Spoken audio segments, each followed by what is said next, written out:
स्वागत है आपका। ब्रेक के बाद हम बात कर रहे हैं कैबिनेट के फैसलों की और एक और महत्वपूर्ण फैसला आज कैबिनेट ने लिया।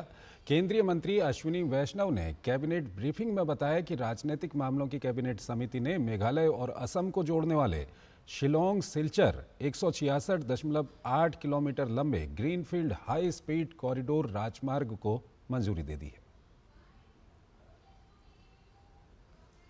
सिलचर से शिलोंग, शिलोंग से सिलचर हमारे नॉर्थ ईस्टर्न सेक्टर में एक बहुत बड़ा project high speed corridor highway का मेघालय और असम को जोड़ता हुआ वो अप्रूव हुआ है।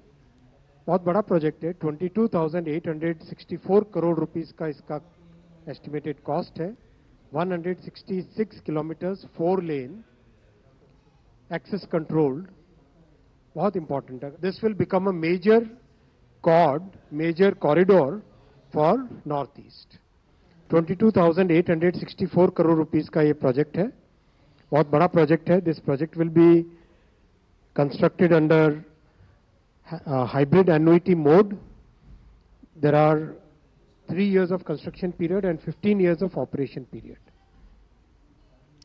शेखर अय्यर हमारे साथ जुड़े हुए हैं, उनसे हम बातचीत करेंगे। शेखर जी, ये जो दूसरा फैसला है, उत्तर पूर्व के विकास के लिए मोदी सरकार ने कोई कसर नहीं छोड़ी है। और आप भी जानते हैं, हम भी जब शिलोंग से सिलचर की ओर जाते हैं तो किस तरह का वो टेरेन है और किस तरह की हालत हो जाती है जाने में।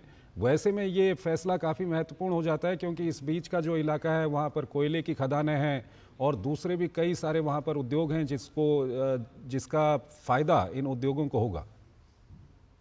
बिल्कुल चंद्रशेखर जी, ये हम जानते हैं। आपने कहा कि गुवाहाटी से आप जब सिलचर तक पहुंचेंगे तो कई जिले होते हुए असम के कई जिले, मेघालय के जिले, लेकिन ये जो नया नेशनल हाईवे बनेगा ये इसमें और कोई इलाके, मतलब जो मेघालय के जो बाकी इलाके उसको भी कवर करते हुए सिलचर माना जाता है एक प्रकार से एक कनेक्टिंग पॉइंट है, जिससे आप त्रिपुरा जा सकते हैं, मणिपुर जा सकते हैं और बराक जो वैली है असम के, वहां के कई क्षेत्र पहुंच सकते हैं। आज असम बहुत तेजी से वहां पे बहुत कुछ इकोनॉमिक प्रोग्रेस हो रहा है, तेजी से बहुत कुछ डेवलपमेंट की रास्ते पे असम चल पड़ा है।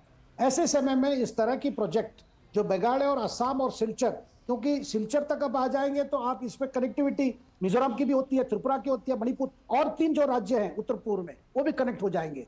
ये जब भी देखिए बड़े हाईवे प्रोजेक्ट्स होते हैं, इसका मतलब है कि जो ट्रैफिक, मतलब गुड्स मूवमेंट जो है, इससे आपको बिजनेस प्रोस्पेक्ट्स बढ़ते हैं।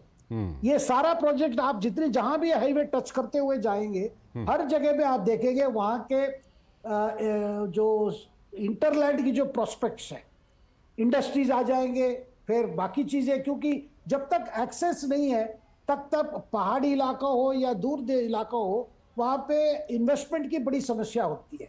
जब कनेक्टिविटी बढ़ जाएगी तो ऑटोमेटिक ये तो 4 लेन ट्रैफिक की बात हो रही है, 4 लेन हाईवे की बात हो रही है। इसमें 22,000 करोड़ अगर खर्च होंगे, वहां पे आप देख सकते हैं कि केंद्र सरकार नेशनल हाईवे प्रोजेक्ट पे इतने पैसा खर्च करेगी तो वहां पे कितने नए नए इकोनॉमिक स्कोप बढ़ेंगे, ठीक है, नए रोजगार के लिए क्या क्या होंगे, उद्योग के लिए कैसा इसको प्रोत्साहन मिलेगा, ये हमें देखना है। बहुत बहुत शुक्रिया शेखर जी, आप इस कार्यक्रम में जुड़े और कैबिनेट के इन दोनों महत्वपूर्ण फैसलों पर आपने हमारे दर्शकों के सामने काफ़ी अच्छे से इन फैसलों का विश्लेषण और क्या कुछ फ़ायदा देश को और लोगों को इन फैसलों का होगा ये बताया। एक और फैसला है, उस पर हम बातचीत करेंगे, लेकिन एक छोटा सा ब्रेक लेते हैं।